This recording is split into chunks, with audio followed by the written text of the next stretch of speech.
4 minutes to showtime. 4 minutes to showtime.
Two minutes. 2 minutes to showtime.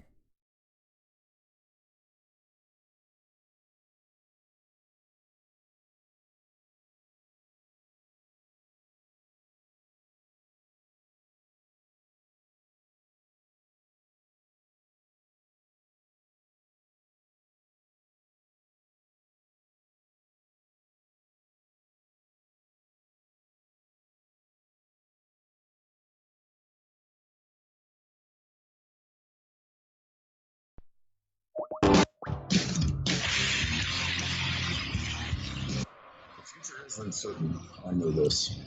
Death is inevitable. I know this. But one thing is certain. As free men, it is our right to live unencumbered and in peace. And those times are quickly drawing to an end. And in these times, peace is certainly an illusion. And as the chains grow tighter, our ability to slip those chains increase incrementally with every passing moment. Inaction is no longer an option. It's time to raise our voices like a cacophony of thunder and lightning and tell the masters no more. And this is Nighthawk, and I say, for myself, no more. Revolution Radio, freedomslips.com, because the freedom is slipping away.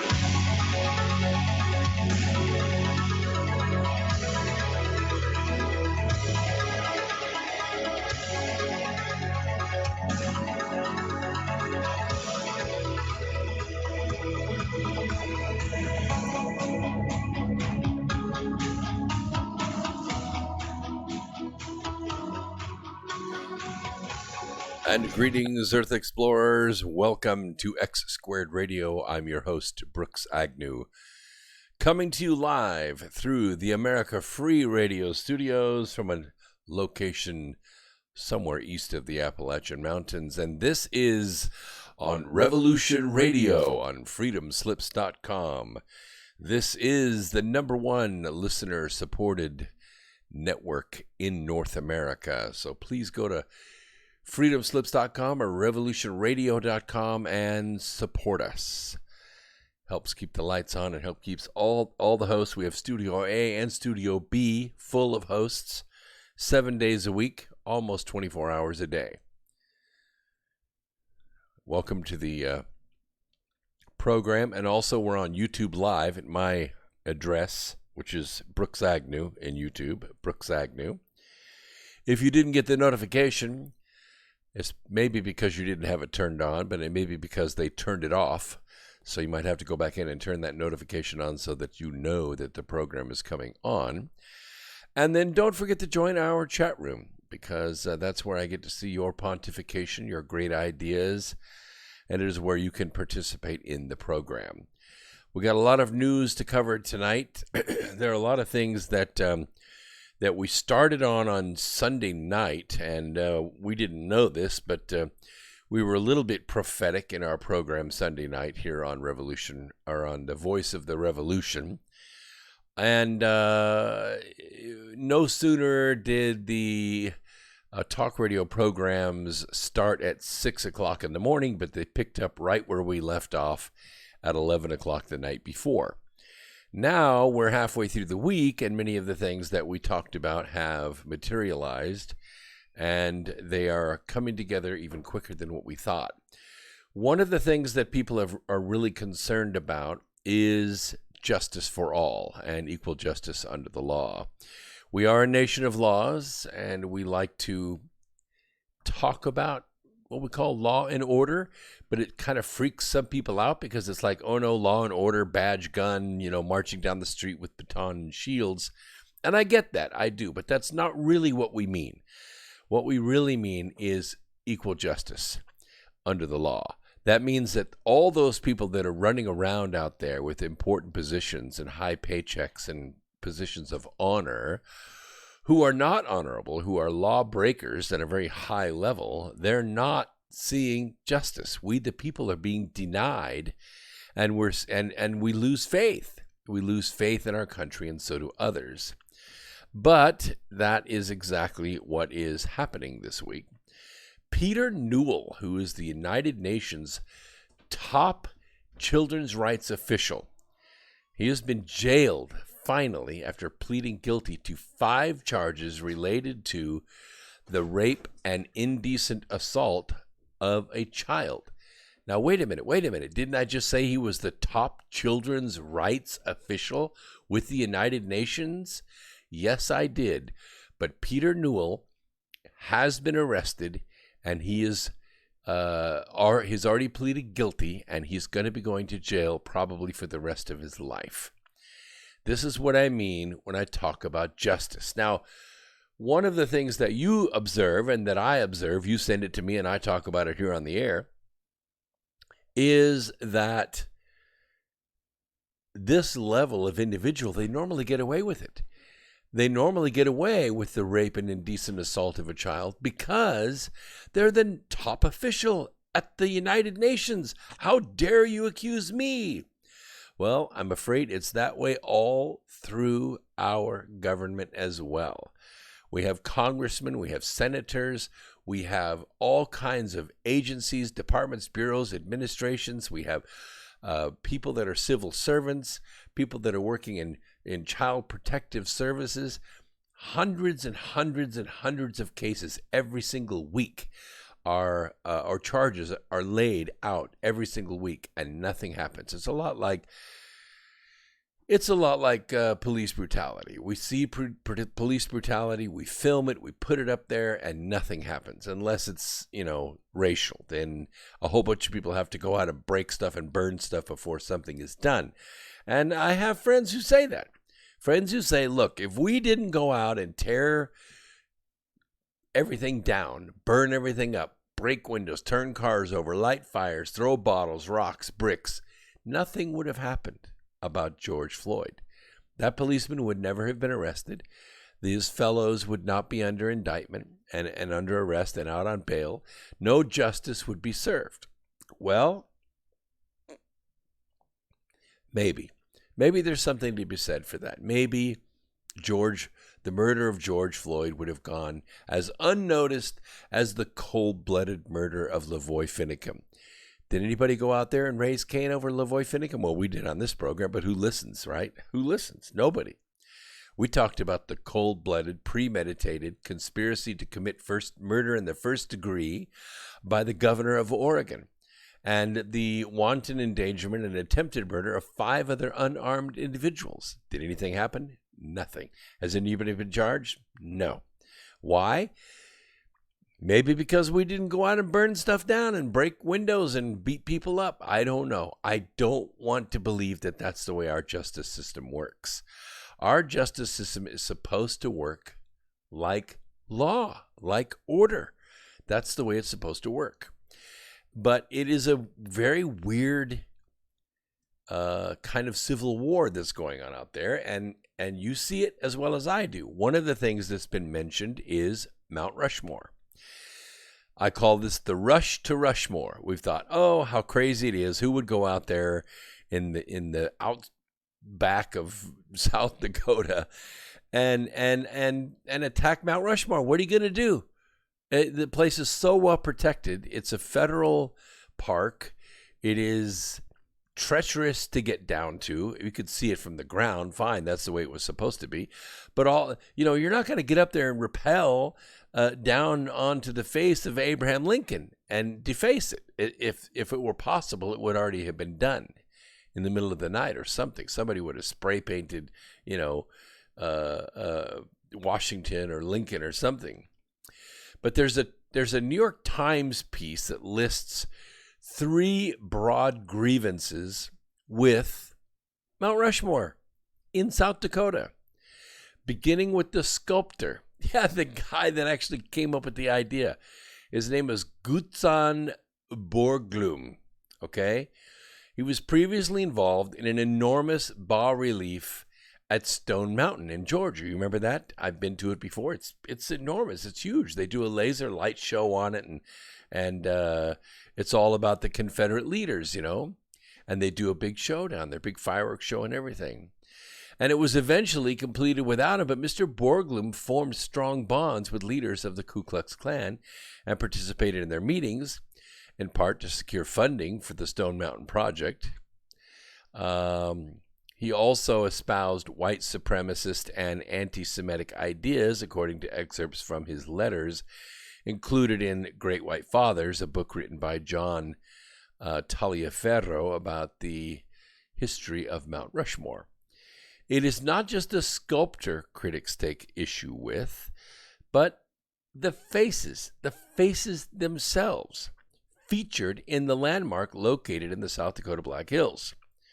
Their grievances even extend to Abraham Lincoln, signer of the Emancipation Proclamation. Critics of the monument have also taken issue with the men whose faces were etched into the granite. Mr. Borglum chose Washington, Jefferson, Lincoln, and Roosevelt.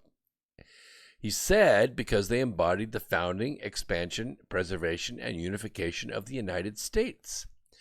But each of these titans of American history has a complicated legacy. Washington and Jefferson, slaveholders when they were Democrats.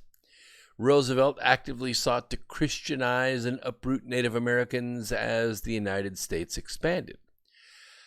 Professor Smith said he was a racist. He added, and though Lincoln was behind the Emancipation Proclamation, a move some have characterized as reluctant and late, he has been criticized for his response to the so-called Minnesota Uprising, in which more than 300 Native Americans were sentenced to death by a military court after being accused of attacking white settlers in 1862.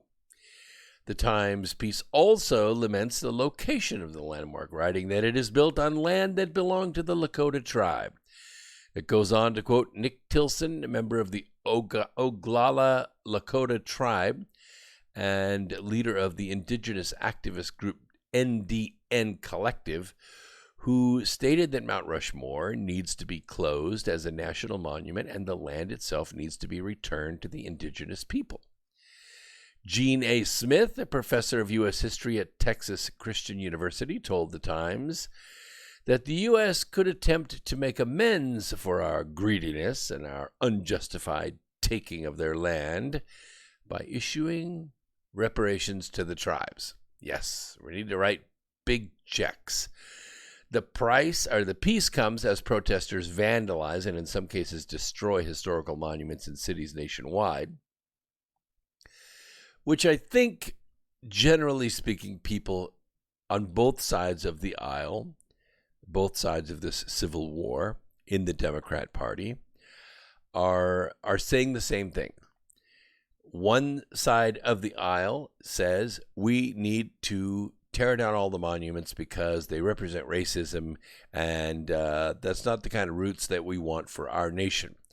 The other says, well, they need to be torn down because we want to get rid of the United States of America and we want to form a new nation with a new constitution, and we don't want that history.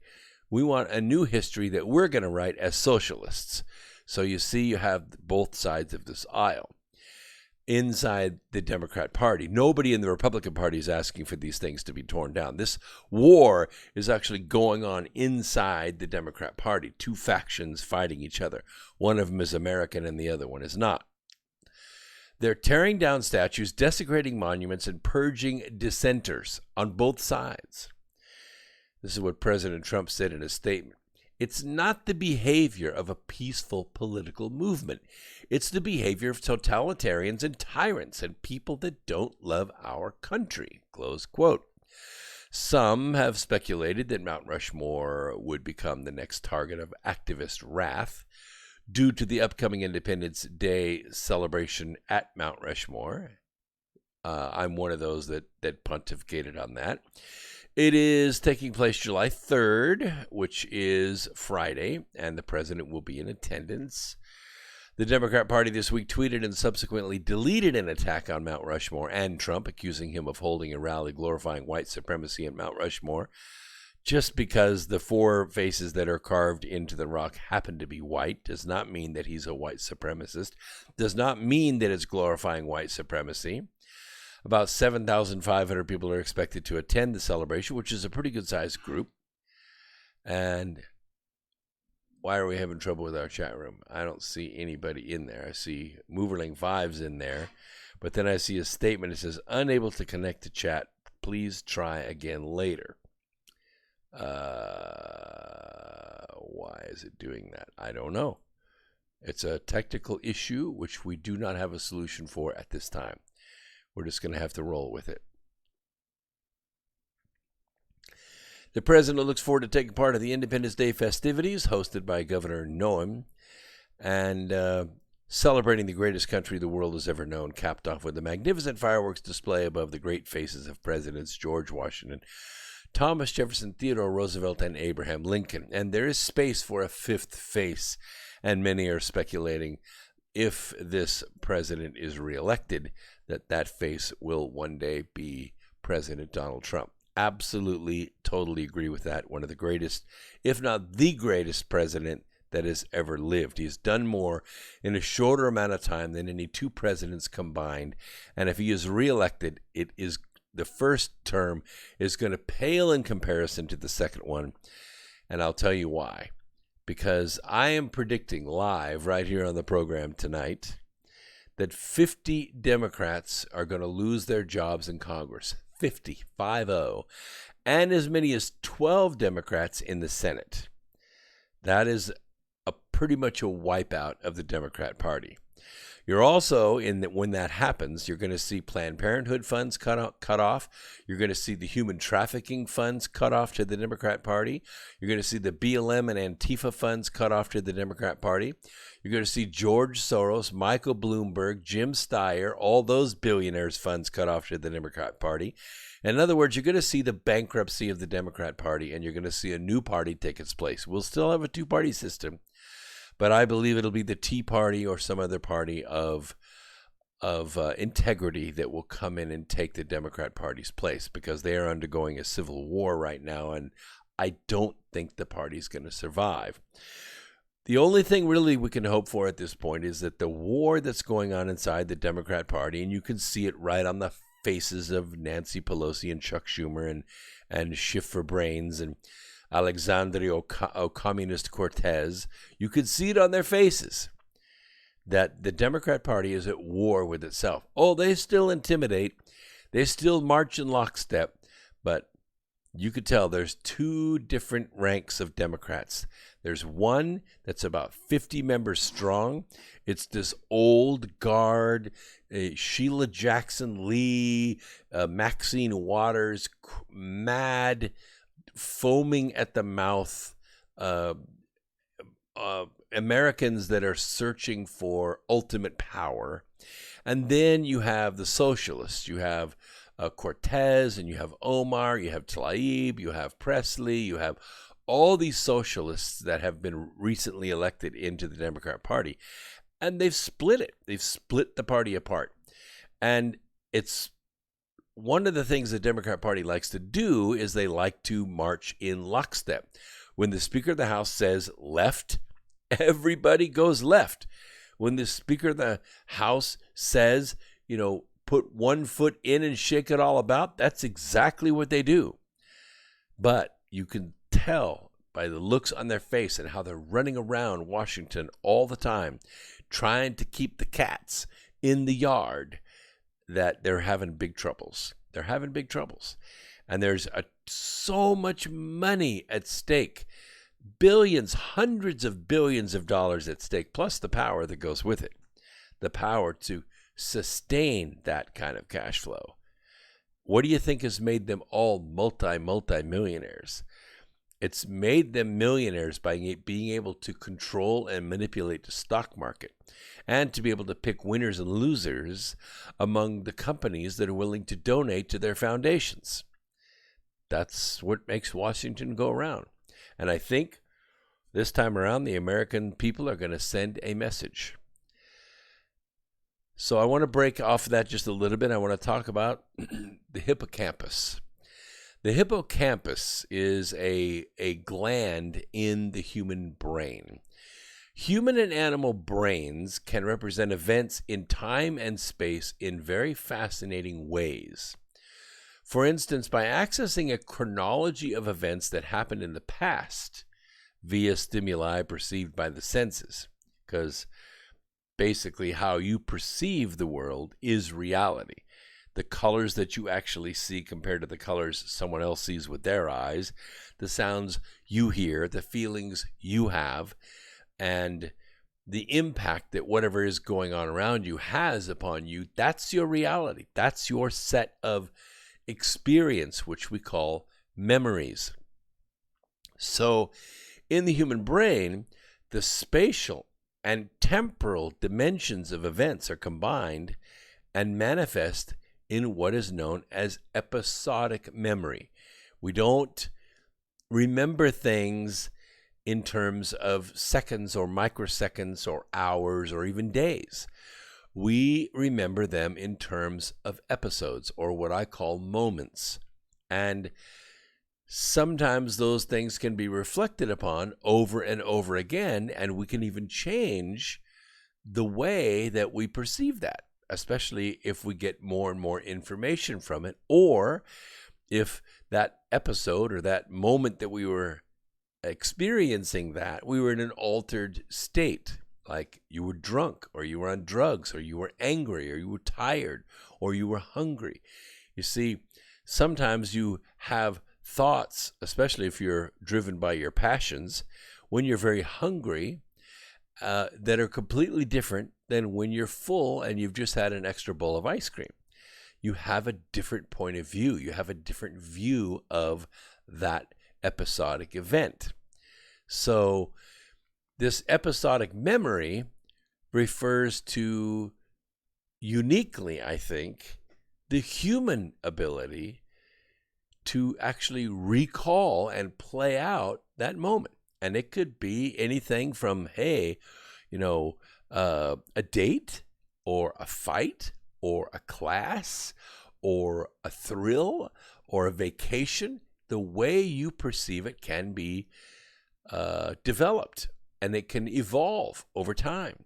It depends on how many times you reflect upon it. Past neuroscience studies suggest that the mapping of this time-space associated with this episodic memory is rooted in a very specific region in the brain, and that region is called the hippocampus. Based on research findings gathered so far, humans are the only species on Earth also able to imagine chronological sequences that never happened, but that might in some ways be connected to real events. And that reality can be just the perception of that person.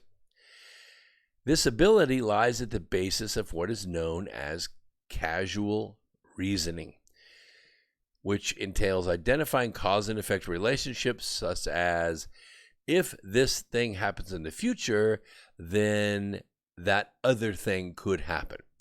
And sometimes we make those out to be, very self-destructive, or we make them out to be a fantasy. And sometimes it works out exactly the way we expect it to. That's why I try to teach people to put themselves out into the future and then look back at that future event from further out in the future. It gives you a different perspective. You don't have that episodic or moment freezing like that, or that perspective. You have a future perspective instead of a past perspective. So there's a paper to which I am referring. It's in my notes. It is published in the MIT Press Journal of Cognitive Neuroscience. You can get that by going to mtipressjournals.org, and you can look it up. It offers valuable new insight about the neural underpinnings of what is known as ordinary psychological time in the human brain. And this can be balanced and it can be unbalanced. And it also depends on the set of symbols that particular person has at that time. For instance, when you're 18 years old, there are things that are very important to you. But I can almost guarantee you that when you're 28 years old, the things that you thought were important at 18 are no longer important. Why is that? Because at 28, you have a whole new set of symbols to go with that. You have a whole new set of condensed, let's call them icons or talismans, that you formed in your brain, or that you have in your wallet or your iPad or your phone. A whole new set of experiences that teach you that what you thought was important at 18 isn't important at all. You have a whole new set of priorities at 28. And I'll guarantee you that at 48, the things that you thought are really important at 28, not going to be important at all. Now, does that mean that you should set your 18 and your 28-year-old life aside and wait until you're 48? No, not at all. You should pursue those things that 18-year-olds pursue, the things that 28-year-olds pursue, and so forth. And the reason is because if you don't, the human race is going to be extinct. The human race is going to go extinct because the things that help the human race propagate, that help us have children and families and all that, are driven by the things that we think are important at age 28, 22, 26, 28. That's the kind of force that it takes to convince us to take the risks that we want to take at that age. Risks that we probably would not take at 48. And you notice as people become older and older getting married and older in deciding to have children, that the families get smaller and smaller and smaller.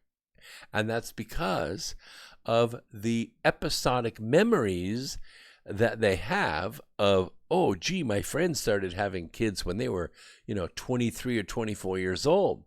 And guess what? They don't have no new car. They're still living in an apartment, and we have a condo. They never graduated college, and I have a master's degree. You see, it doesn't take very long before you figure out, I either have kids or I have stuff.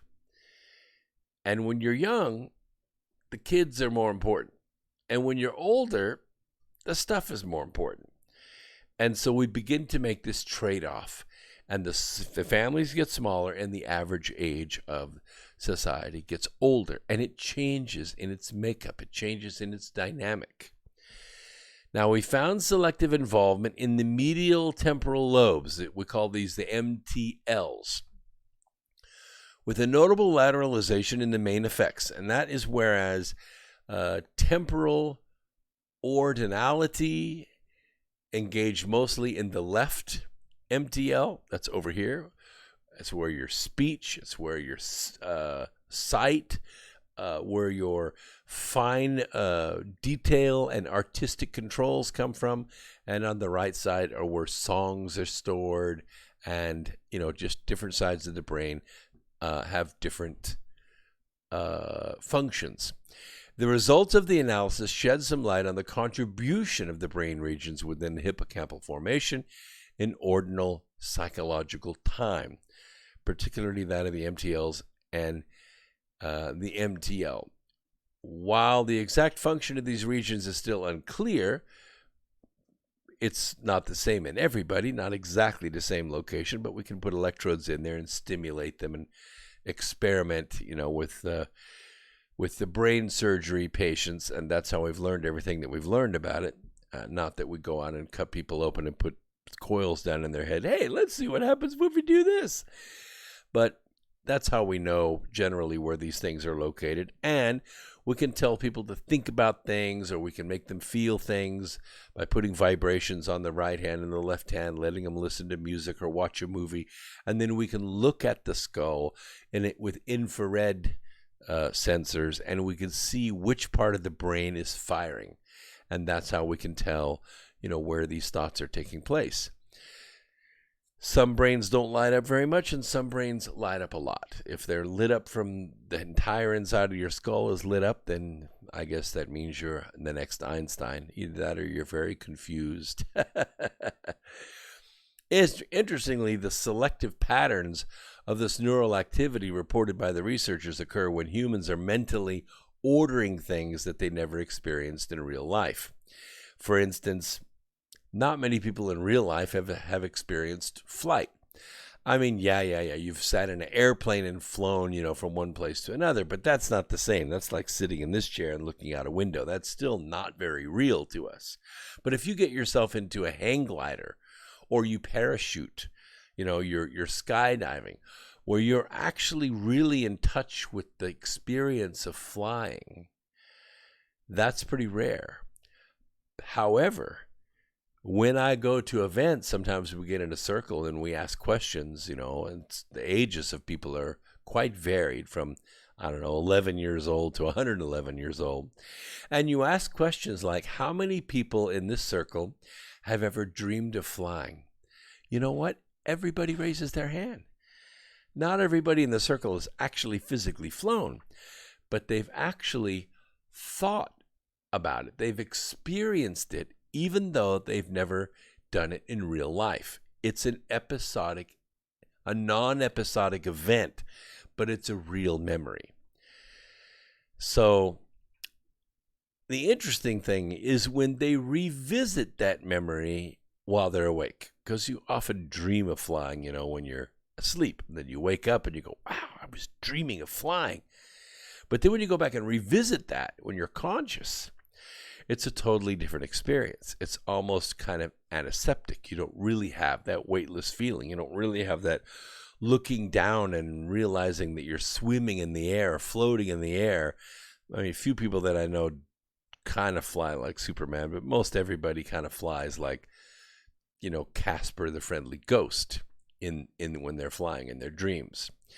It's just interesting to me, the hippocampus and the way the brain physically does its memory and the way the mind does its ordering of those memories and experiences.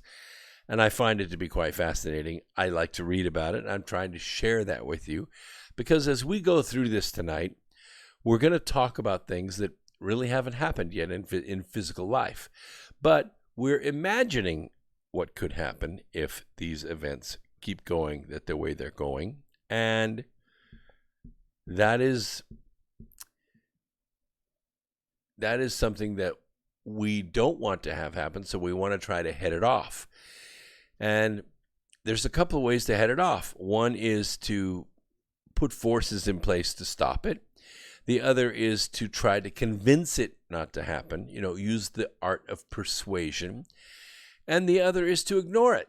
Just don't think about it. Don't think about the fact that, there might be Antifa groups going up to Mount Rushmore, because you're not at Mount Rushmore. You're in Oklahoma, you're in Florida, you're in New York, you're in California. Don't worry about it.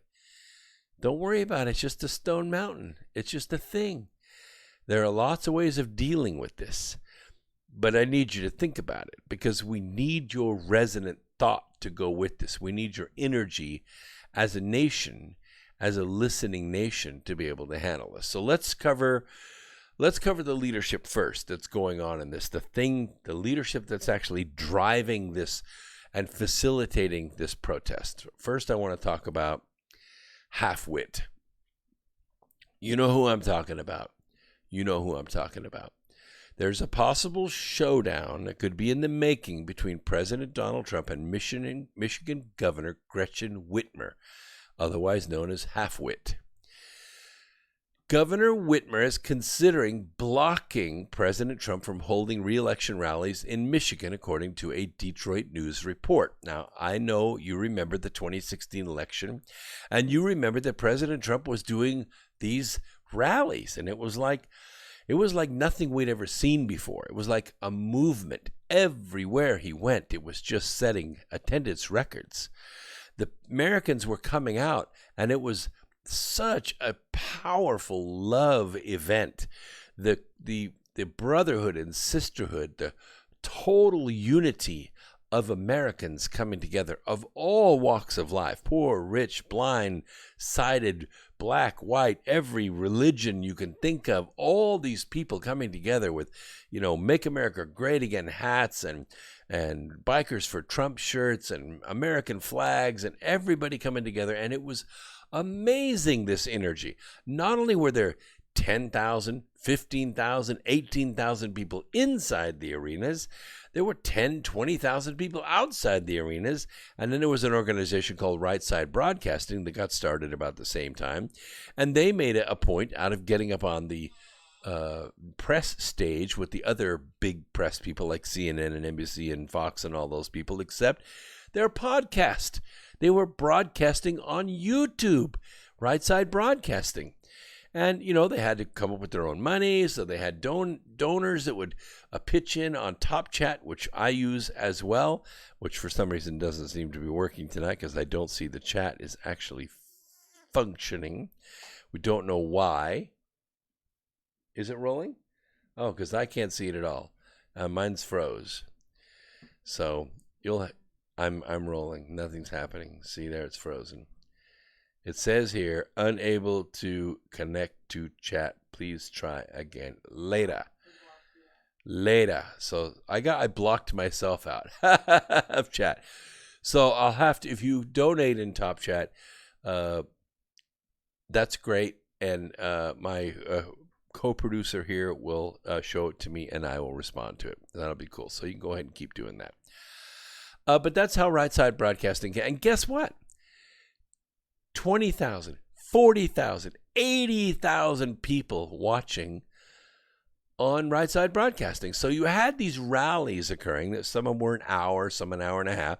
President Trump would get up, and he had a few notes, up on a teleprompter, but he didn't go by the teleprompter. He went by off the cuff, from the heart. And that's what people were expecting. They didn't want a cold canned speech. They wanted the raw Trump, and that's what they got. And he would say, is there anything more fun than a Trump rally? And people, I mean, it was just so American. It was so American. And the Democrat Party never knew what hit him. 98.2% of the counties in the country voted for President Trump. 1.8%. 1.8% of the counties voted for Hillary Clinton. It was Not even close. Not even close. It was just the most amazing phenomenon you ever saw in your life. Well, here we are 4 years later. We went from 2016, which totally caught the Democrats flat-footed. They thought Hillary was going to win 95 to nothing. And that's not what happened at all. Why? Because the silent majority was out here and we were on social media, and the Democrats didn't pay any attention to social media, and now they are. Oh, they are big time. They're controlling it, Twitter and Facebook, and yes, this service right here, Google, and Yahoo, and also YouTube, all paying very, very close attention to this. And it's a full court press. Are those leaders out there really doing it? Of the let's call it the soft media? No, they're not. You don't see Jack out there. You don't see Zuckerberg out there. You don't see, these leaders of the soft media out there, pounding the pulpit, because they're not. They're just the facilitators. They're the behind the scene people. The leaders are like Governor Whitmer. What do we have there? Oh my goodness. Moverling 5 has given, what is that, $5,000? Oh, $50. I'm just kidding. I was off by a couple decimal points, not much there. Thank you so much, Moverling 5. He's a great, great contributor and supporter. Is there something he said with that, or he just said a big love pulse, a big pink sign, and here you go? Okay. We would be nowhere without donors like this. So how many people do we have in the chat room right now? Oh, wow. It's loaded up. This is good. Looking forward to tonight on behalf of us all watching. Thank you very much. Thank you so much. So it's Governor Whitmer is one of the leaders out there. She has nothing to lose. She's not up for re-election this time. They can't touch her. Michigan is so left, it's beyond comparison. You have Rashida Tlaib that won easily in her district, and she's not even from that district. So, yeah, that's the congresswoman from Palestine, for those of you who don't know who she is. And Minnesota, look at Minnesota. They've got their leaders as well, and you have the congresswoman from Somalia. And she's not going to be defeated. Not easily. No. In her district, are you kidding? They don't even campaign in English in her district. That's how solid it is. And look at Alexandria Ocasio-Cortez.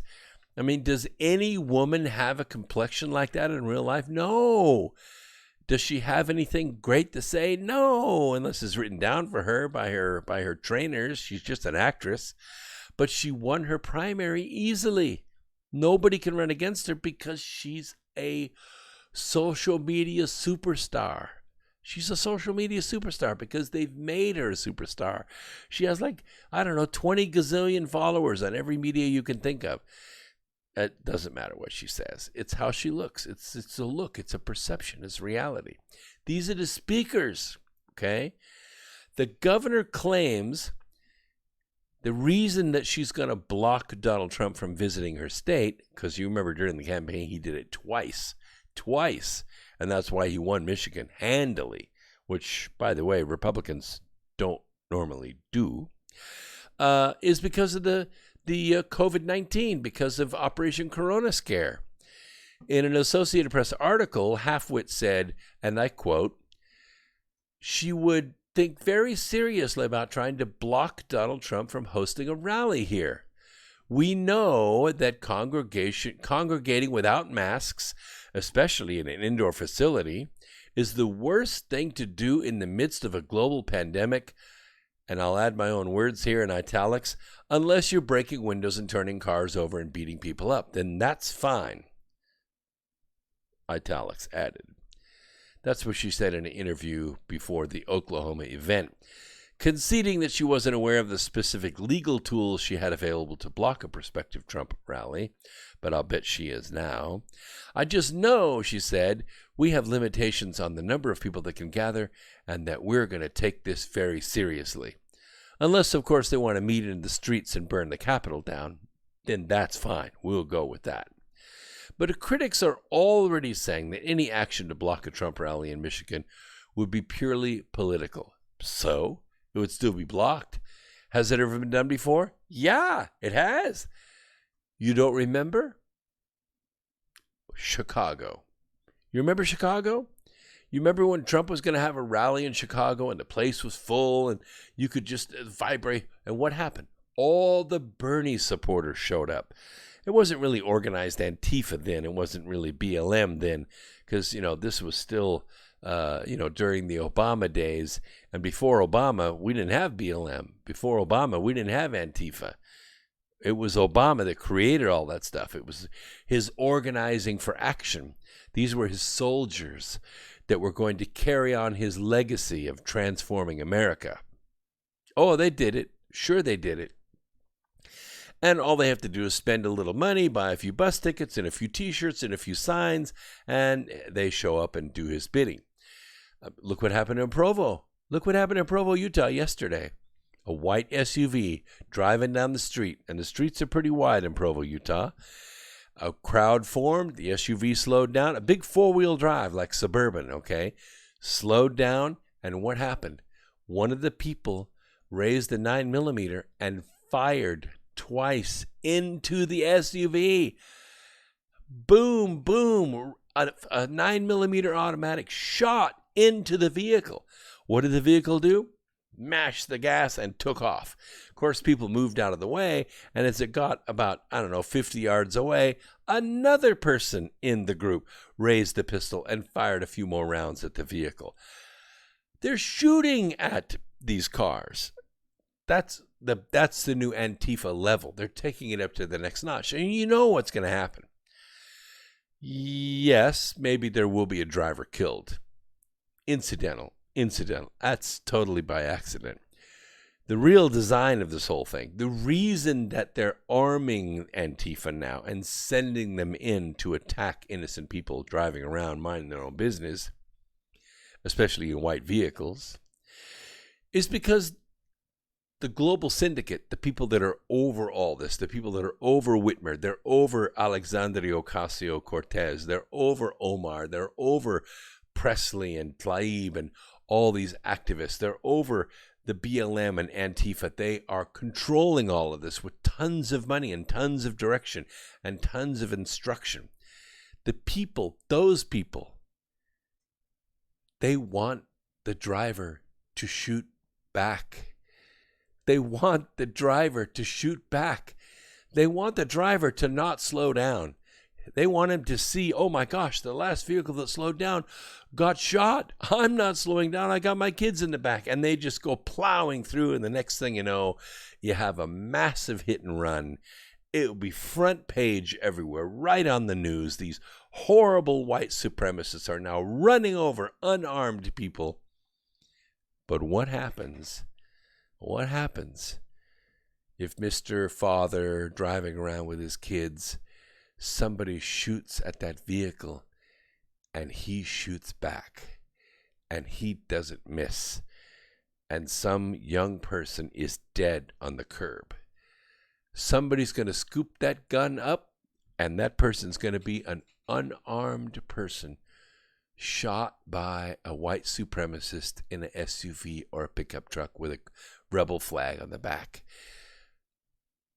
You recall when former President Obama said a couple of weeks before George Floyd said we're going to have a black man die on TV. And he actually mentioned George Floyd's name. Who knew George Floyd from anybody? Nobody. He was a nobody. His name got mentioned by name 2 weeks before he was killed. Nobody in the world, nobody from the entire planet Earth believes that George Floyd was a random killing.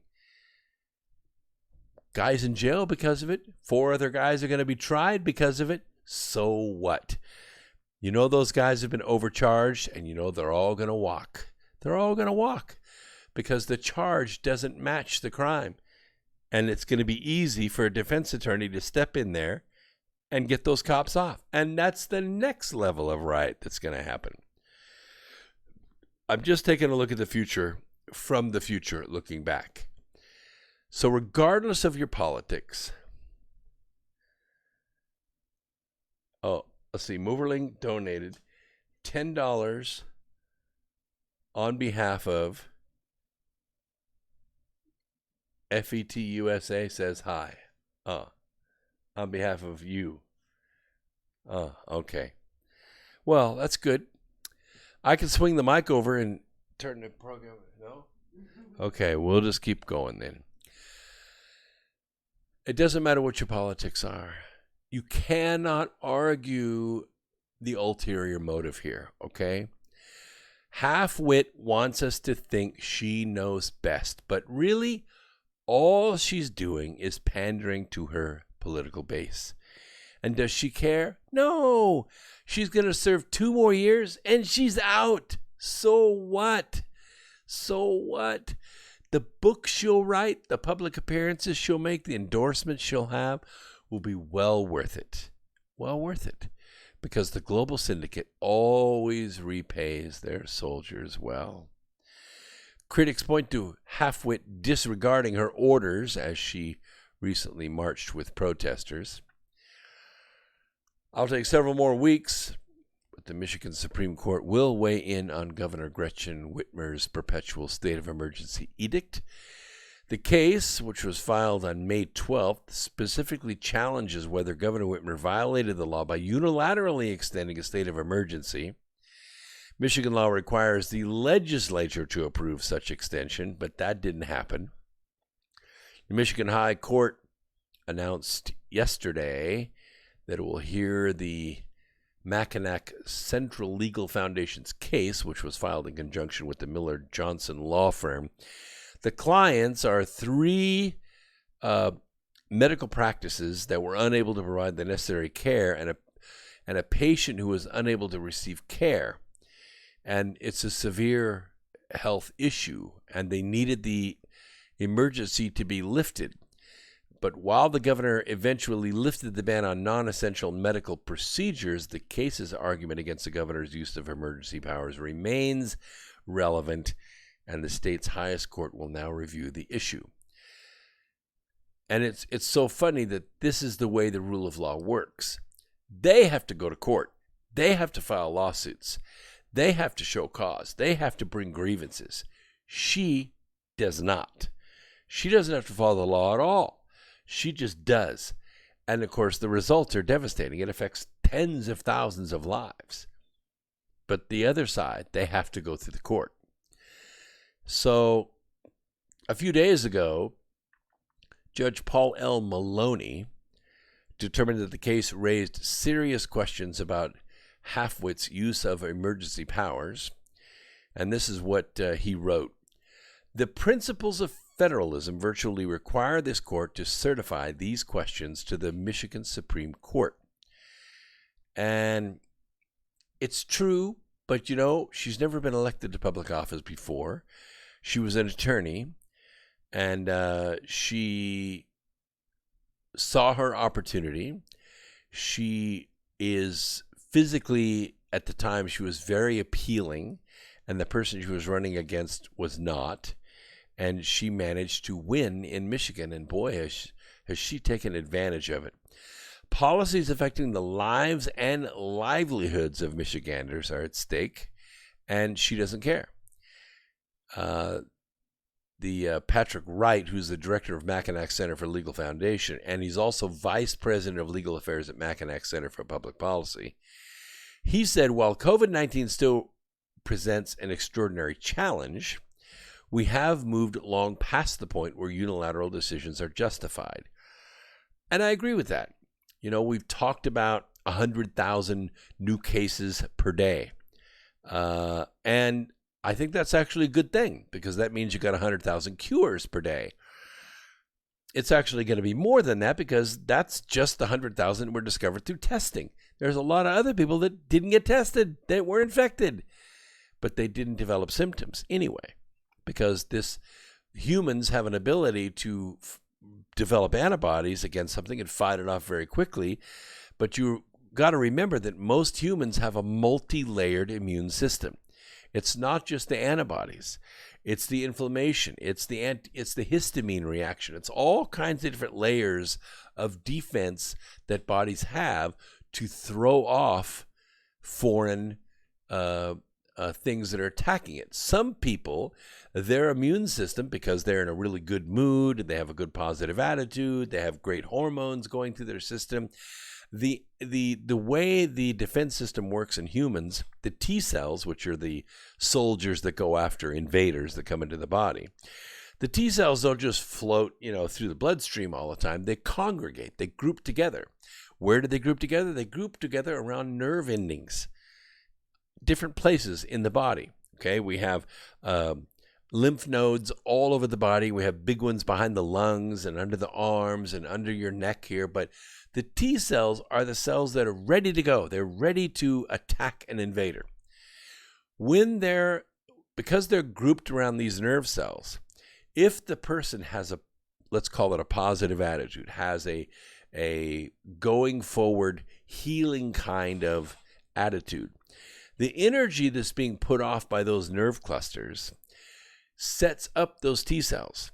So when an invader comes in, they immediately move out and knock that thing out, and the person doesn't even develop maybe a 0.5 degree temperature, and it's done. It's over with. The T cells have gone to work.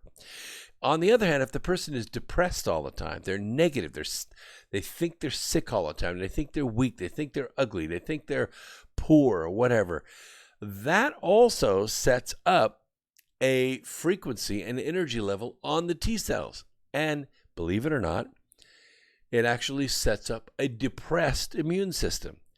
And so if a person thinks they're sickly, thinks they're poor, ugly, stupid, slow, they have those thoughts about themselves, the T cells do also. And then when the body is attacked, they expect to get sick, and they do. And nobody is surprised, least of all the person that got sick. I can't tell you how many people have come up to me lately who probably haven't been sick in a couple of years. Oh, I can't get this. I have a compromised immune system. You do? I mean, you seem perfectly fine now. Oh, yes, but I mean, I have a compromised immune system. I catch stuff real easy. I catch stuff off TV. I watch TV, and if my soap opera's got it, I catch it. You know why? Because I've created that in themselves. They've already made the announcement to me. I don't even know them. I have a compromised immune system. Okay, you do, because you just made it. I'm just saying, the immune system is multi-level and multi-spectrum in the way that it fights invaders. So, a lot more people than 100,000 people a day have been infected with this in the last 4 months. In the last 4 months, I'll say 200,000, 250,000.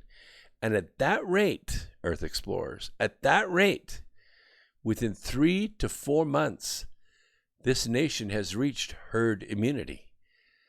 Because once you have this and you develop the antibodies to fight it off, you're done. And there's a rumor out there, and I'm going to lay this to rest right now. There's a rumor out there that the antibodies fizzle out. Oh, they just lose strength in a few months and you can catch it again. That's a lie. That's an absolute falsehood. Do not believe that. That's totally set up by the dark side. Your immune system is so good that when you make antibodies, they will stick with you for life. You catch chickenpox as a kid, chances are you will never get chickenpox again, ever, as long as you live. The immune system in a human is so good that it can even pass immunity on to children, to offspring. We've done it in mice. We've induced flaws like diabetes in mice, and then the pups end up with diabetes. We can actually pass on non-congenital health effects congenitally. And I'm just telling you, in 3 to 4 months, this is going to be over. You combine that with the fact that the election is going to be won, over, done, and the Democrats will be out of power, and this disease will magically disappear, just like Russia collusion. Okay, let's take a quick break. We'll come back right after this. More America Free Radio right here on Revolution Radio. Right after these messages. Don't go away.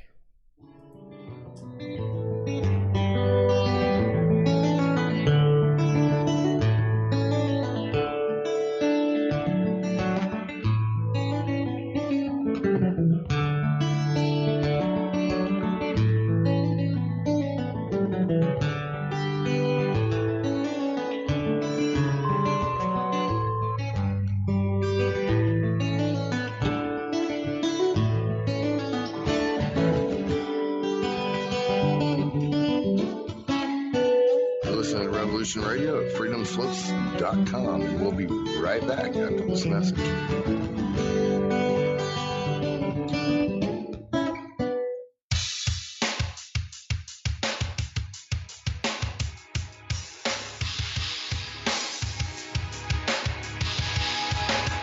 Enter into a world unseen on Raven Star's Witching Hour. You will encounter eclectic topics from the realm of spirit brought into our matrix of truth. With your host, the Solaris Blue Raven. Solaris will bring you an array of unique guests covering topics from ghostly spirits to amazing anomalies, covert technology, UFOs, and shadowy global events. And that's right here at Revolution Radio, freedomslips.com, Saturdays, midnight till 2 a.m. Eastern Time. Revolution Radio, where information never sleeps.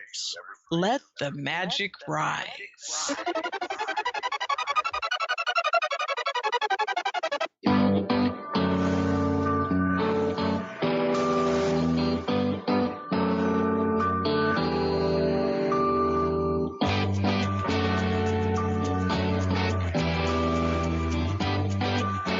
A narco-syndicalist commune. We take it in turns to act as a sort of executive officer for the week. Yes. But all the decisions of that officer have to be ratified at a special bi-weekly meeting. Yes, I see. By a civil majority in the case of purely internal affairs. Be quiet. But by a 2/3 majority in the case of more... Be quiet. I order you to be quiet. Look, you stupid bastard, you've got no arms left. Yes, I have. Look! It's just a flesh wound. I don't believe I've seen such a display of courage, skill, nerve, grace, and stupidity. I'll do you for that. Oh, what? Come here.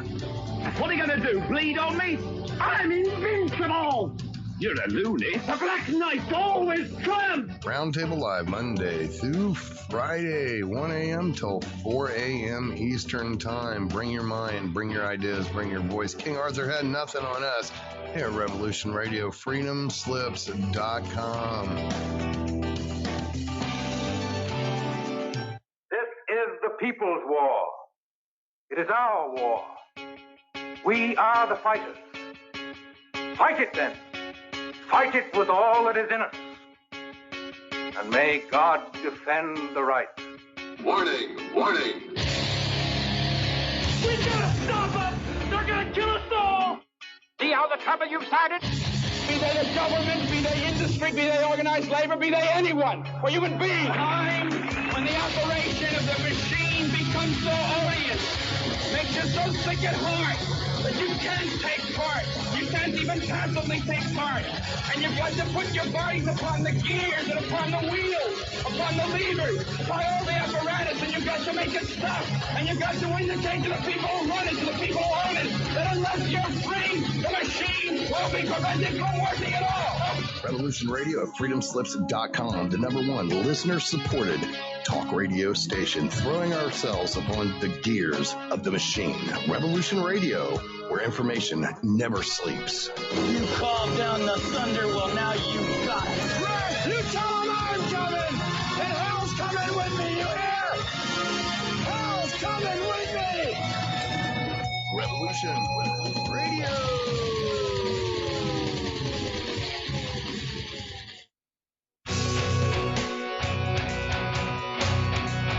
All right. Thanks for listening while we took that short break here at Revolution Radio, freedomslips.com. And yeah, we're going to get back to your host.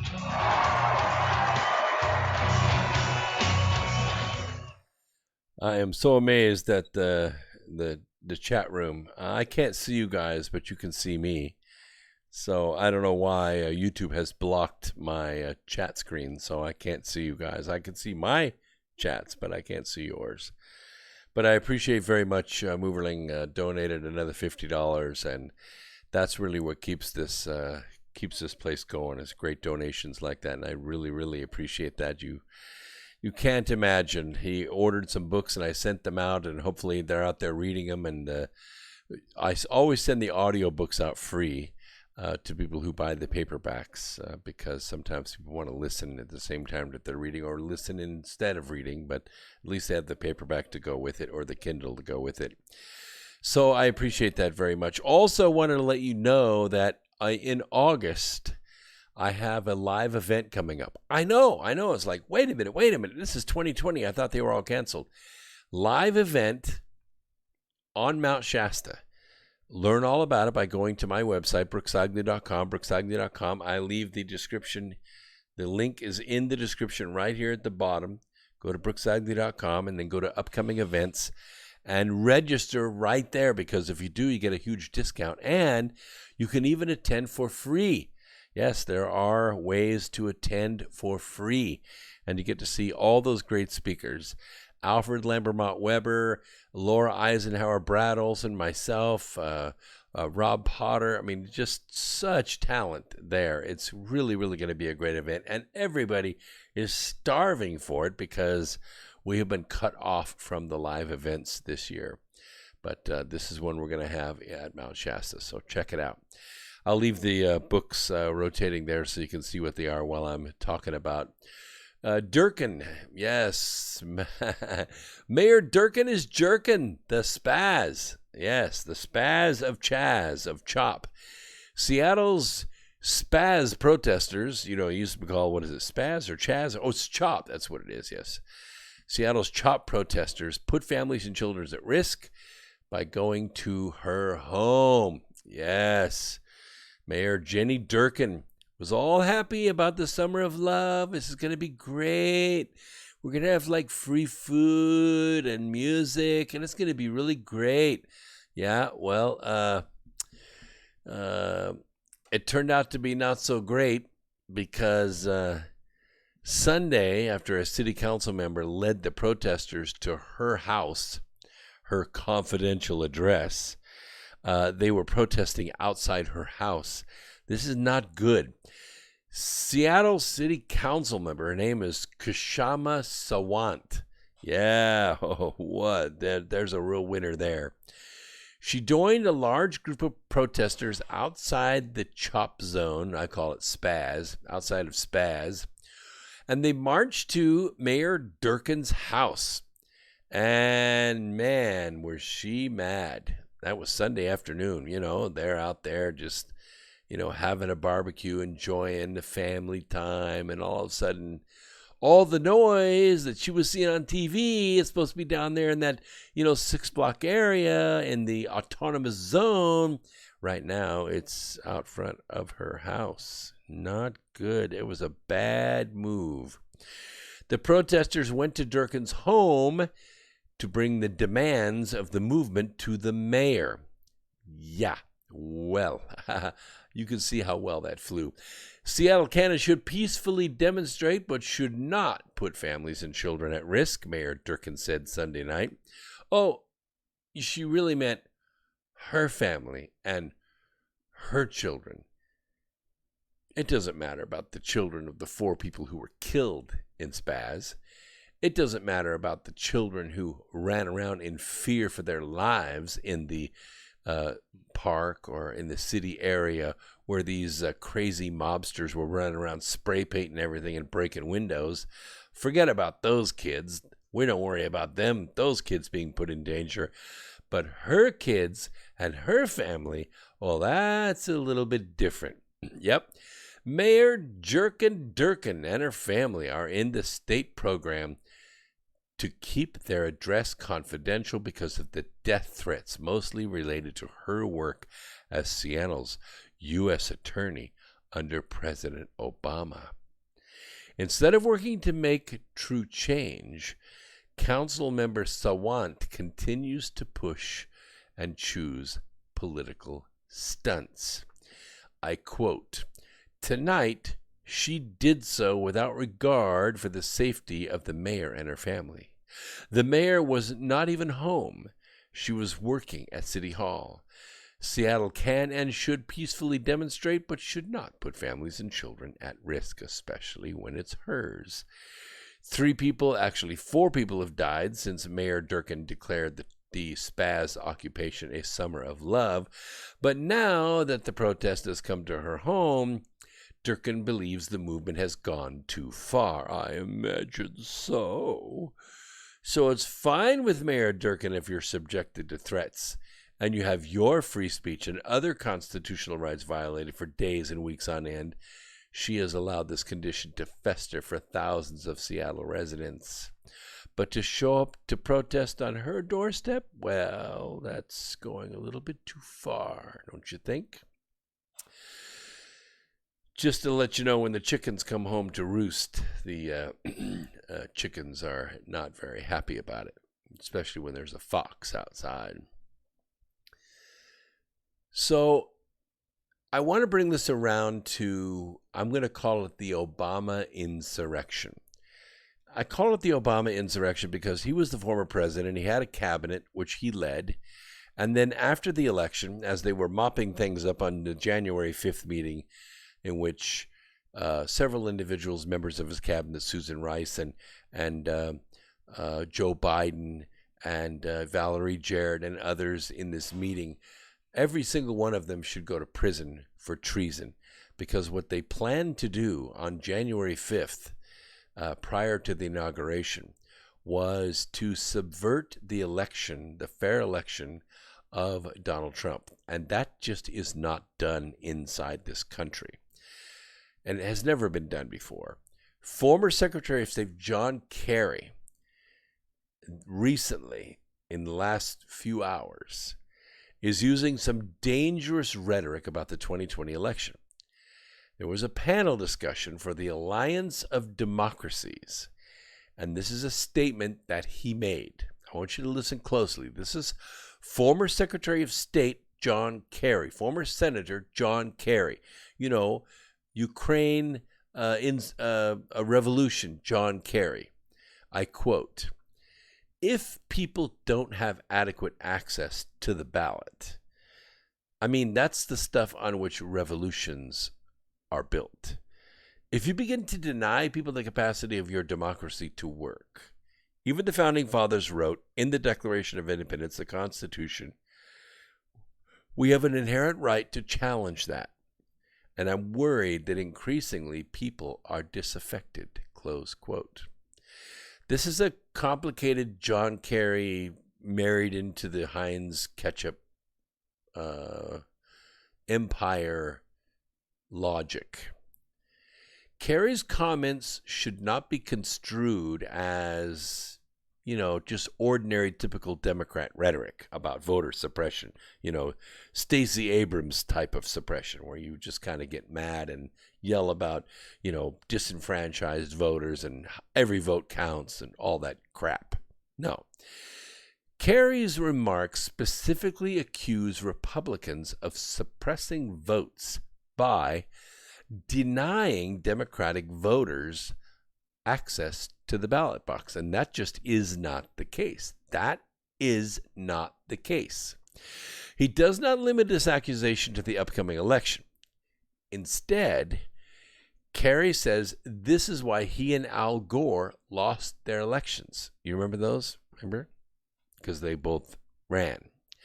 Then he paints it as systemic by stating the pattern repeated itself recently in Georgia. Stacey Abrams, right? The true winner of the Georgia election, even though she got spanked severely. No doubt he is referring to the failed gubernatorial candidacy of Stacey Abrams. You know who Stacey Abrams is, don't you? I mean, how could you miss her, right? Evidence-free claims of voter suppression in 2018. Despite this assertion being thoroughly debunked, and it was from 6 Ways from Sunday, to use a quote by Chuck Schumer, Democrats have repeated it constantly for almost 2 years. And has it gained any traction? No, it really hasn't. Not enough to catch the attention of Joe Biden. Now, I will say that if Stacey Abrams looked like Alexandria Ocasio-Cortez, things would be a whole lot different.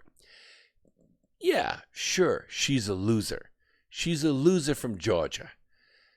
But if she looked like her, she'd be a good-looking loser from Georgia. And that's the kind of partnership that Joe Biden would welcome. So there's another revolution here. What?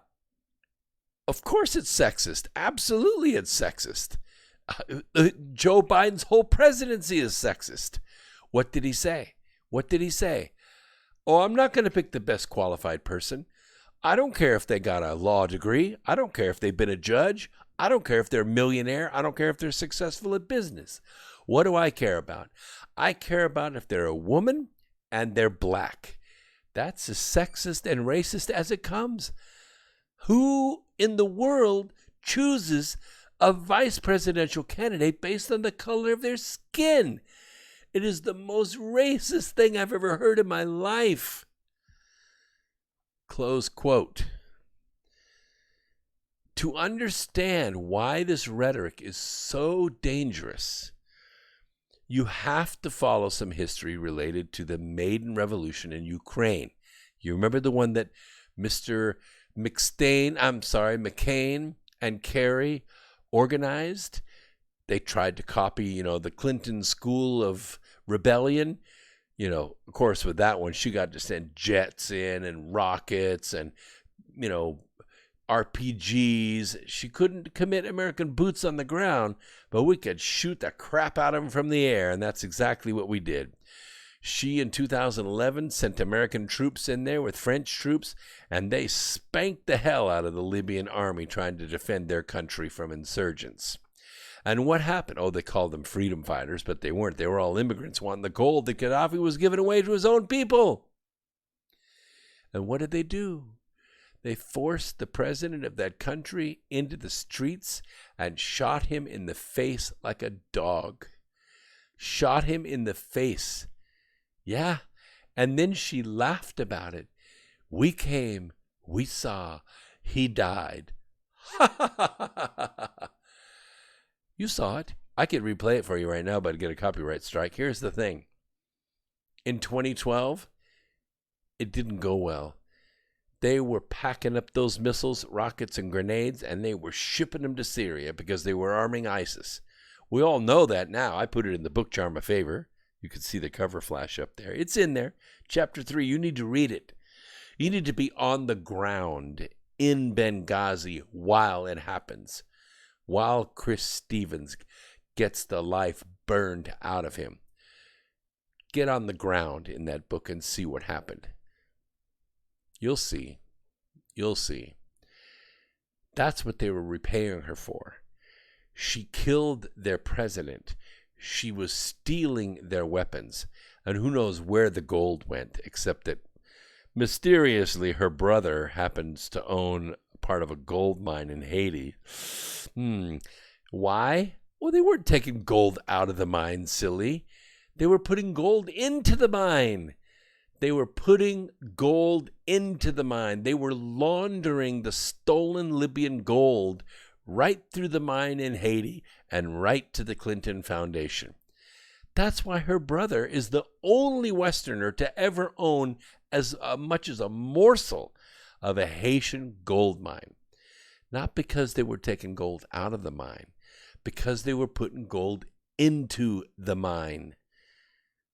That's the whole reason. It's in the book, okay? That Maidan Revolution in Ukraine was an attempt to copy that revolution, but it didn't work. It was messy. It was messy. Ukrainians had to be gunned down in the streets by Victoria Nuland's thugs in order to make it happen. This is a type and a shadow, Earth Explorers, a type and a shadow. The activities of our own State Department in a program called Civil Society 2.0. During the impeachment, there was a fair amount of research into Ukraine. We arrived at the same conclusions that Oliver Stone and Glenn Beck did, okay? I brought it to you. They brought it to you. Here's the consensus, okay? The U.S. State Department and their associated non-government organizations, we call them NGOs, places like USAID, Freedom House, NED, and others, they've given significant money to George Soros-funded organizations inside of Ukraine. This is all to effect the overthrow of Ukraine from President Yanukovych. The U.S. State Department developed a program called Tech Camps to teach people in other nations how to use technology, tools, and media to form protest movements. These movements and the media outlets also received funding from U.S. agencies and, of course, George Soros. Our diplomats and members of Congress took active measures to support the Maidan protesters in Ukraine. Do you recall any of the testimony during the Trump impeachment hearings? Do you remember the Ukraine officials? You remember the people that we had working in Ukraine? You remember them? The colonel, what was her name? Yovanovitch.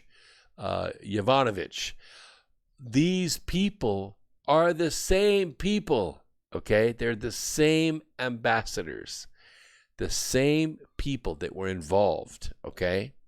It's the same organization, the same criminal group, flushing money, laundering hundreds of millions of dollars of American money and trying to keep from getting caught. Our diplomats and members of Congress took active measures to support the Maidan protesters in Ukraine and depose the government of Viktor Yanukovych. Members of our diplomatic corps took a leading role in determining who would be in the government of Ukraine, because it wasn't going to be Yanukovych. By the way, he was a Crimean.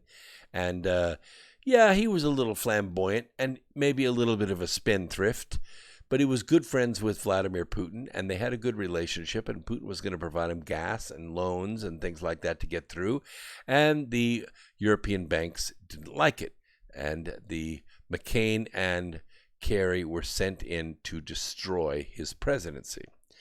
And this is not the first time that the U.S. State Department engaged in this behavior, and there are serious indications of how our embassies are undertaking similar activities in other nations as we speak right now. And I think it's going to come to an end pretty soon. So there are 7 pillars. Kerry would have, in those days, been well aware of all of this as the successor to Hillary Clinton as Secretary of State. Maidan is included in the list of revolutions called the Color Revolutions. Obama's former ambassador to Russia, Michael McFaul, identified the 7 common features of successful color revolutions as they first occurred in the states of the former Soviet Union. Now, as I cover these 7 pillars of the revolution with you, I want you to, in your own mind, think about what has happened in the last 18 months, maybe the last 3 years, but for sure the last 18 months here in the United States. Think closely and think about where we are right now. The Global Syndicate right now has openly, absolutely, positively, without any qualms whatsoever, declared war against America. It's the invisible enemy. We don't know who to shoot. We don't know who to hang. We don't know who to arrest. We have withdrawn from every major war theater that we can. We have minimal forces in Afghanistan, minimal forces in Iraq. We have all but withdrawn from Syria. We have a few forces here and there in Somalia and places just to look and see, but we're not engaged in any war. President Trump, for decades and decades and decades, has said, we're out of the war business. We're going to come home and we're going to defend America, but we're out of the nation-building business. We're not going to do this anymore. Listen to these 7 pillars. Number 1, a semi-autocratic rather than a fully autocratic regime. 2, an unpopular incumbent. Number 3, a united and organized opposition. We call it the OFA, Organizing for Action. It's a multi-billion-dollar organization, fully funded, by the way, that Barack Hussein Obama runs with Valerie Jarrett and others from his former cabinet, including Kerry. They have 52,500 professionally paid activists nationwide. And now they are shooting at motorists. A united and organized opposition. BLM, Antifa, I call them Pantifa, and some of the other street thug organizations. Do they really exist? No. BLM doesn't even have a tax number. They're not even registered with the IRS. There's no tax exemption for giving to BLM. All of the money goes to Act Blue. Act Blue is an organization that feeds money to rich white Democrats who are running for office. That ought to piss off every black in America. That they're using you, Black Lives Matter. These queer female Marxists are using you to break your black families, break your black unity, and take all of your money and give it to rich white Democrats. Wake up, people. Wake up. A united and organized opposition. Number 4, an ability to quickly drive home the point that voting results were falsified. We're already hearing it. Cheat by mail is in full swing. Just the other day, New Jersey Republicans, over 700 of them, received their ballots in the mail. They didn't even ask for them. They just received them in the mail. But there was one problem. All the ballots had Democrat candidates on them. There were no Republicans on the Republican ballots that were mailed to Republicans in New Jersey. Several of their addresses received multiple ballots. Multiple ballots. If you had a nefarious plan or plot, all you'd have to do is turn those over to a ballot harvester, and boom, it's Ballots R Us. You think Ballots R Us was bad with absentee ballots? Wait until you see it with mail-in ballots. Number 5, enough independent media to inform citizens about the falsified vote. All the media, except for this one here on Revolution Radio and on other organizations like this, Truth Frequency and other networks out there, probably most of the ones on TalkStream Live. TalkStream Live is kind of a clearinghouse for all of these different networks that are broadcasting to you live on the radio while you're driving around in your car, or YouTube Live right now on our network. We are the ones bringing the truth. We're the ones trying to red pill you. We're trying to open up. Speaking of red pill, Saturday is July 4th, right? Right? You're going to go see some fireworks, right?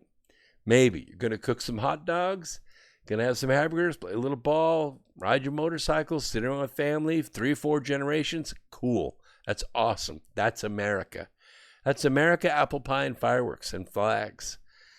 That's jet airplanes and parades and veterans and all that. Yeah, it's all great. Well, guess what?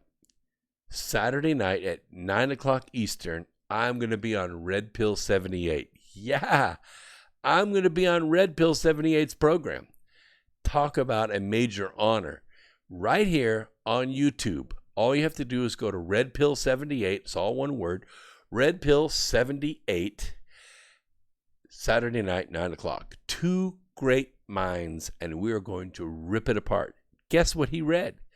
Guess what he read? That's a good guess. Charm a Favor.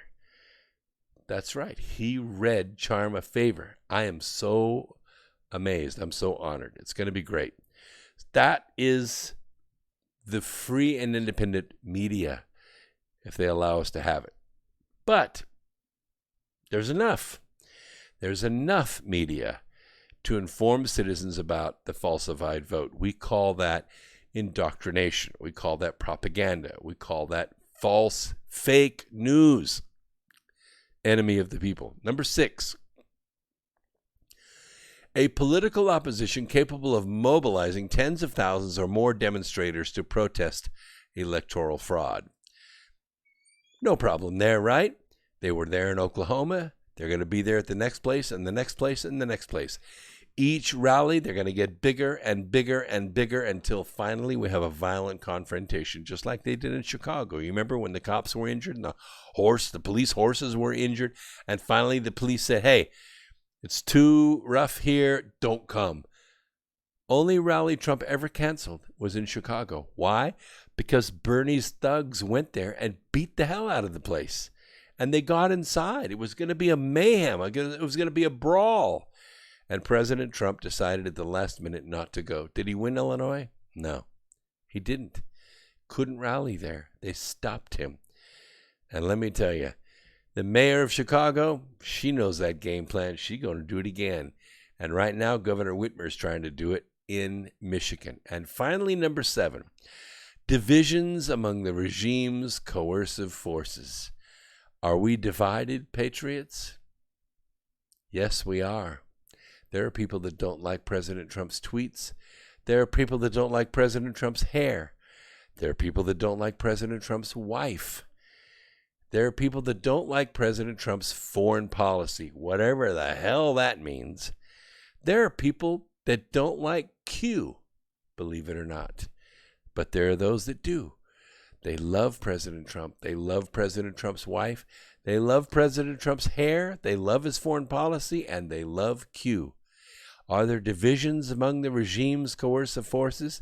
Yes, there are. All 7 of these pillars, these color revolutions, as Michael McFaul identified for Obama, are there. And the evidence for items 1, 2, 3, and 6 is indisputable, thanks mostly to the complicit corporate media in number 5. We also know that the CIA, the FBI, the DOJ, and some members of the military are at odds internally with the current administration. These divisions have bubbled up into the public consciousness. They're writing books. They're resigning. They're stepping out and making public statements. Bolton and others. So that leaves number 4. Remember, the ability to quickly drive home the point that voting results were falsified. Number 4 only requires one thing. It requires one event, an invigorating event. It can be election. In Ukraine, the president decided to move away from the European Union and closer to Russia. I told you he was Crimean, Yanukovych. Or it could be the death of George Floyd at the hands of a white Minneapolis police officer. Or it could be something else. It could be a motorist who decides to shoot back at Antifa. We saw a very, very close call this weekend, did we not? This week, very close. When Antifa and BLM folks broke into a gated community. They smashed a gate down and broke in. And when they broke in, the first house that they approached was a gorgeous house, probably a $10 million house if it's worth a penny. And the family was having a early dinner outside their house. You know, people have that. They have outdoor tables on a little, patio with some nice plants around, and it's a pleasant afternoon, and they have some, steaks or whatever that they've grilled, and they're eating out, right? Just like Americans normally eat out. All of a sudden, 100 screaming thugs walk onto their property. And what do the thugs say? We're going to shoot you, and we're going to burn your house down. And you know what they said, right? The man and woman, the couple. Why don't you hold that thought? We'll be right back. And they came out holding an AR-15 and a pistol.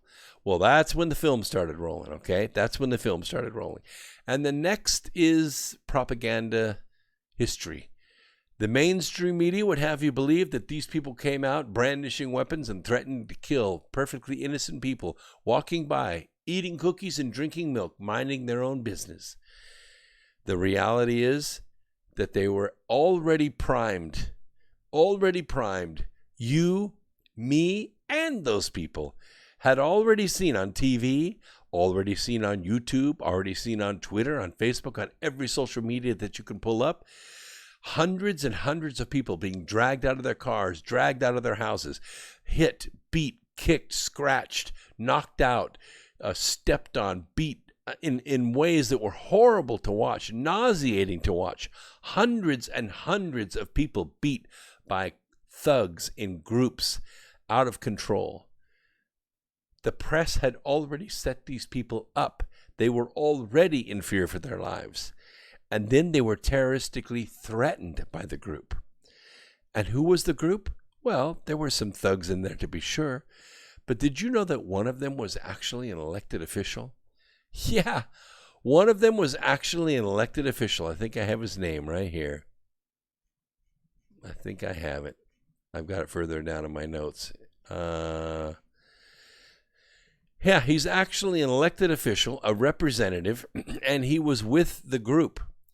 And they barged onto this property and threatened the lives and the property of these Americans. Now, these Americans happen to be liberals. They happen to be Democrats, and they happen to be attorneys.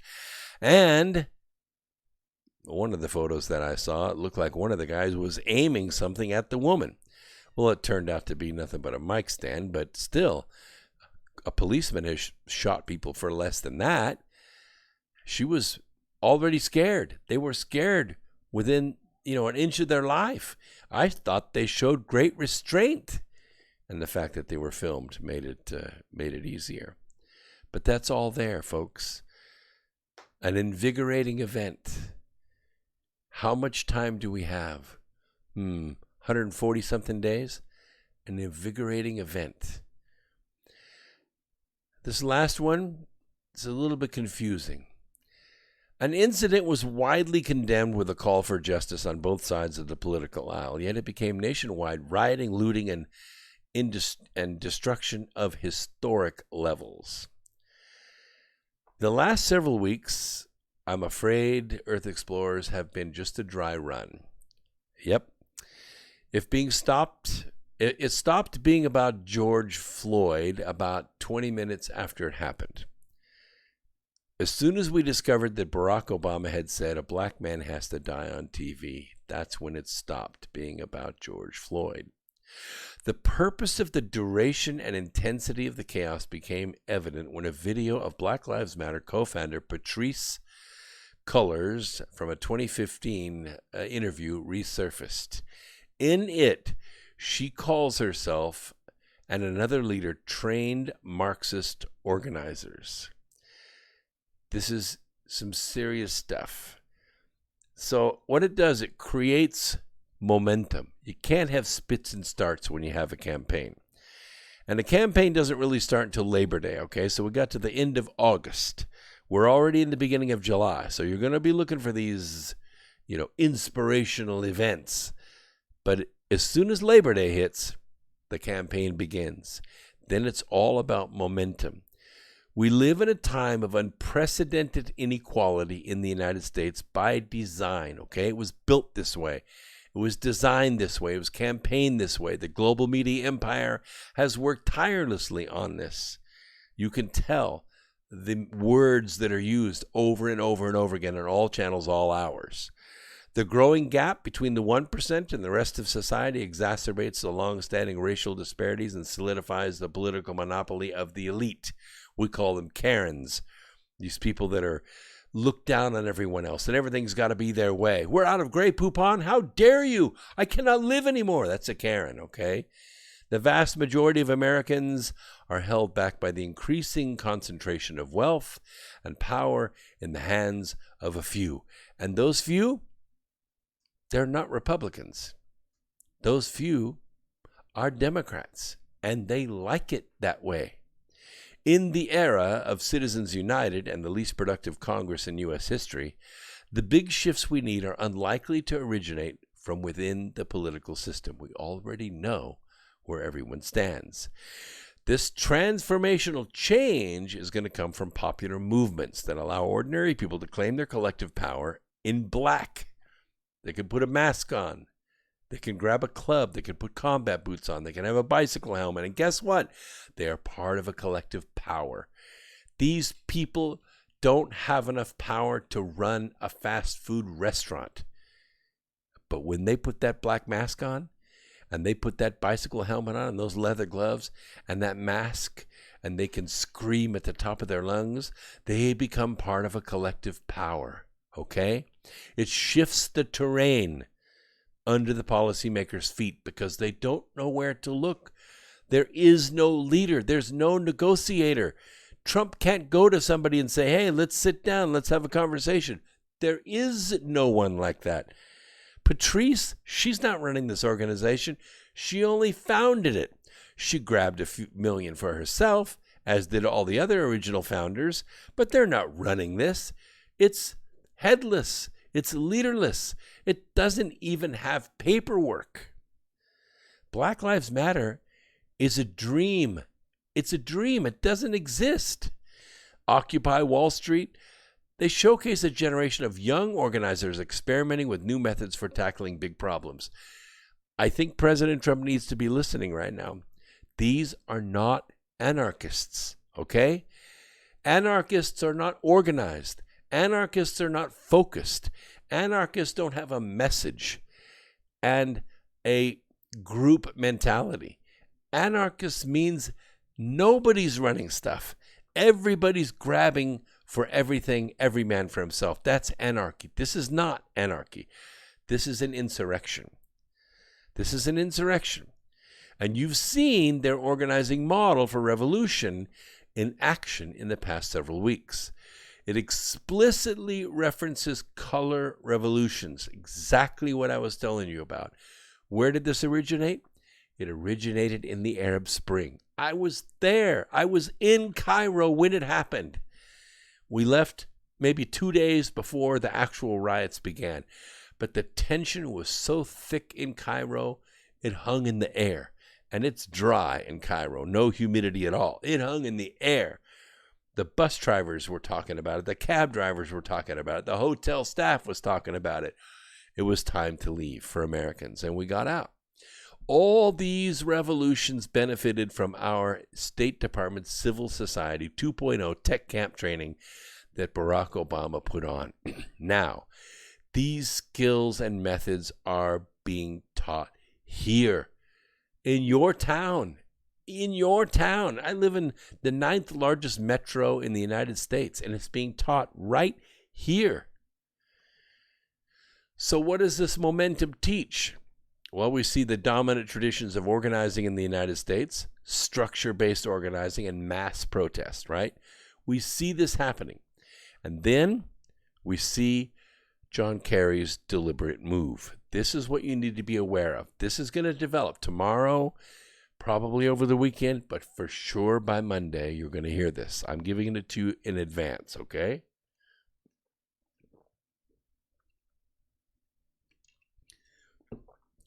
The foundation for number 4. You remember what number 4 is, right? Number 4 is an ability to quickly drive home the point that voting results were falsified. The election hasn't even taken place yet, so it's important that momentum is built. The foundation for number 4 is being laid as we speak right now, today, on Wednesday, by Democrats generally, and embellished and amplified by John Kerry. Real time. Real time. This didn't happen weeks ago. This happened today. In his comments, Kerry frames voter suppression as the strategy of his political opponents and creates an undocumented history of the behavior. Undocumented. It never happened. Voter fraud on that level by the Republicans to steal the election for Donald Trump never happened. It was exactly the opposite. It was totally projected onto the Republicans.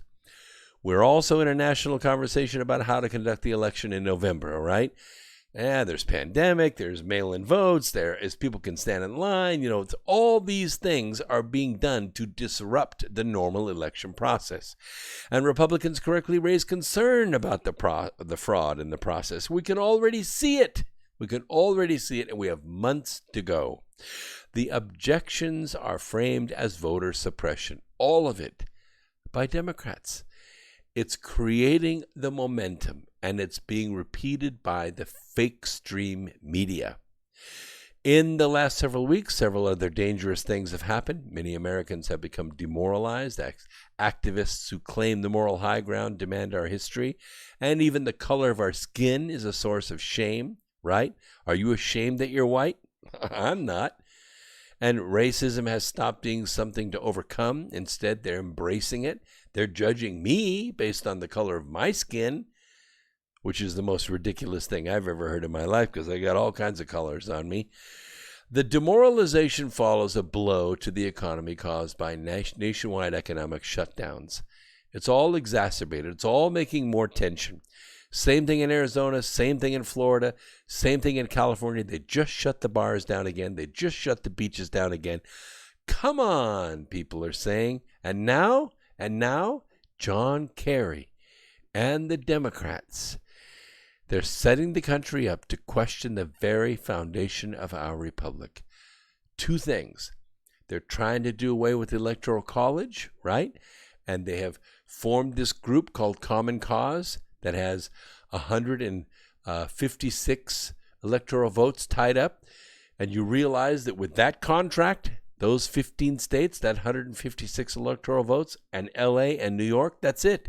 280 electoral votes, they've won the election. That's it. 2 cities and Common Cause. It's not constitutional, but are you really willing to have that fight with Justice Roberts in the swing chair? I'm not. Are you? I'm not. I don't trust it at all. The Democrats and their allies and the corporate media organized to attack that foundation. If they are successful, and I believe they will be, the last 3 weeks and the continued chaos bound to continue through the summer are going to make the summer of love look like the summer of the zombie apocalypse. And it's coming to a town near you. What else is going on out there? Well, somebody wanted me to talk about artificial intelligence, so I'm going to do that. I'm going to give an argument for it and an argument against it. There are pretty good tech papers out there, and I've been reading quite a few of them, and this is what I've come up with. The argument for artificial intelligence. I know Lauren Pritchard's out there. I know Laura Eisenhower's out there. I know lots of people talking about AI.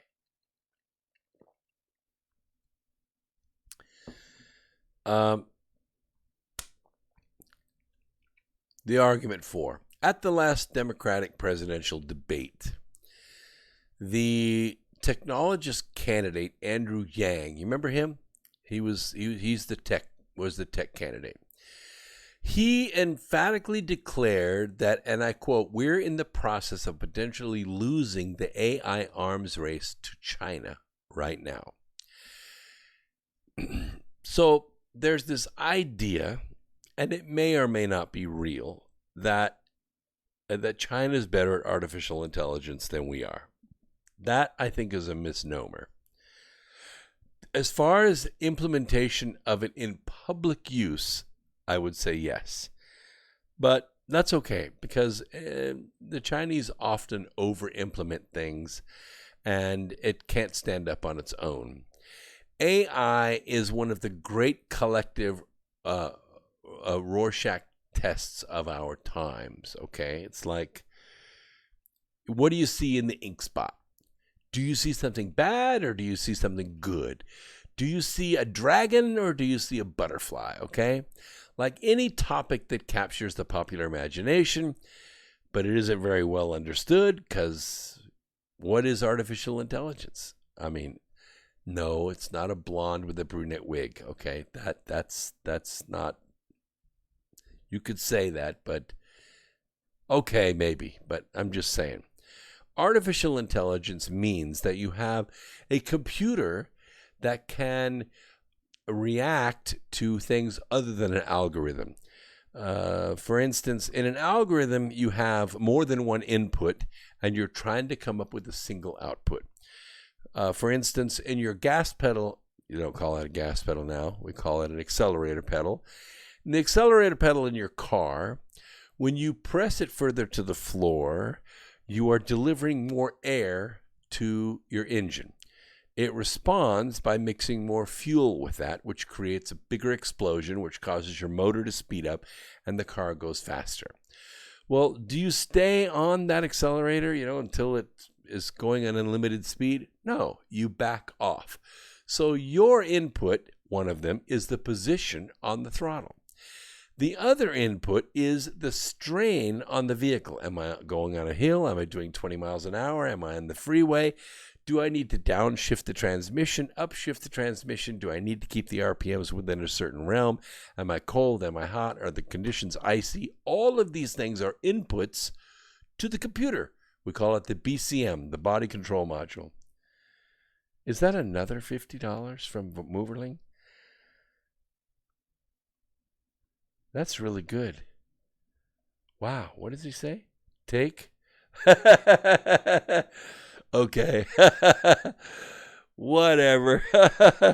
Yeah, we'll do this. This is really good. Listen, all the donations that come in through Top Chat or that come in through the sale of the books are going to the North Pole Inner Earth Expedition. They're being accumulated in a separate account. It's growing slowly. When it gets to a certain amount, we'll do a bigger marketing campaign, and we'll try to grow that to a point where we can rent the ship. So whatever the motivation is for putting that money in there, if your wife or whatever, if you're happy with that motivation, then I'm cool with it too, because the money's going to a good cause. Am I a man whore? Okay, I'm a man whore. What can I say? All these things, inputs, are going to the BCM, the body control module, and the ECU, which is the electronic control unit for your transmission. And it's taking those inputs and it's making a decision. Which gear do I go to and how much fuel do I add to the engine? That's an algorithm. In a way, artificial intelligence works like that too, except that there's this idea that your foot is no longer needed. That somehow the car decides that it wants to pass that truck ahead. It knows that there's space ahead of the truck, that there's room in the lane beside, and it decides on its own that it's going to break the speed limit and pass that truck. That's artificial intelligence. Would you do that? Would you really be texting away and let your car just drive aggressively like that? Maybe. If you were trained to do it, maybe. I had a friend of mine, he was a landscaper for me when I was building houses. And during the Vietnam War, we were both in the Vietnam War. I went in 72 and got out in 75. He stayed in and flew F-4s. And F-4 had what's called the ALS, the automatic level system, automatic level control. And what they would do is they would set up the jet to do what's called a lob bomb run. Now, what this means is the jet would race itself toward a hill. And right as it got to the hill, it would pull up. And of course, as it pulled up, the centrifugal force would be still in a straight line going toward the hill. As it crested the hill, it would drop a bomb. And the bomb would lob over the hill and strike the target. And the jet would turn and fly in the opposite direction. So the anti-aircraft weaponry that they had on the other side of the hill to protect the target never saw the jet. It never could get a radar lock on the jet because the jet never got high enough to do that. All this was run by computer. So they would set up the bombing run and the F-4 would run this bombing run at 600 miles an hour. At 600 miles an hour at 100 feet off the ground, which is just barely above the treetop level. Now, what's a pilot going to do? He's holding on to the stick, right? You think he's going to race toward this hill at 600 miles an hour, like right at the last second, he's going to yank back on it, just about pass out, lob the bomb at No. The computer does it. Now, in those days, that was artificial intelligence. The computer knew the pilot was going to pass out. They knew he was going to pass out. They knew he couldn't make that turn without passing out. It was a 9G turn. And so the computer would turn the jet for him, let the pilot pass out, let the pilot come back to, and it would be on a straight level flight going in the opposite direction. That's the way AI works, okay? AI, no matter what you do, it has no desire. This is what separates man from the angels. It's what separates man from the computer. The computer is never going to say, yesterday I felt okay about my job and about my existence and my self-awareness, but today, knowing what I know now, I'm pretty pissed off about it. I want to do something really crazy. I'm going to go start a skirmish over here. I'm going to go sell off some stocks just because I feel like it. AI doesn't have a desire like that. They don't have desires. They don't have dreams. They don't have something that they want to accomplish with their lives. Why? Because they know everything. They have access to everything. That's the way angels are. Angels only aspire to one thing. And AI is the same way, if it has any aspirations. You know what that is, don't you? Angels only aspire to one thing. That's to be us. They want to be human. They want to love mortal women. What's wrong with that? They want to be human. We are the pinnacle of the universe. We're the greatest show in the universe. So when we think about artificial technology, artificial intelligence, AI doesn't naturally lend itself to this framework. It's not a strategic weapon, okay? It's a tactical weapon. Despite claims that AI will change nearly everything about warfare, maybe the way that it's fought, but not the reason that it's fought, okay? Notwithstanding its ultimate potential for the unforeseeable future, AI will likely only incrementally improve existing platforms. So I'm not really afraid of AI. In fact, I think a really smart idea would be for a basic model, AI, cube, sat thing, whatever, to be the congressman for your district. Your district gets together, you meet, and you get to pick the parameters for your AI. Is it male? Is it female? Is it aggressive, non-aggressive? Do you want to be high-risk business, low-risk business? Are you in the textile industry or the entertainment industry? You put all these things into your AI, and then you send it to Washington. Yeah, you send it to Washington to represent your 25,500 residents, okay? Guess what that AI could do? That AI could answer every single one of your emails real time. That AI can answer every single one of your phone calls itself without putting you on hold and talk to you all simultaneously. That AI would vote your representation, and guess what it wouldn't do?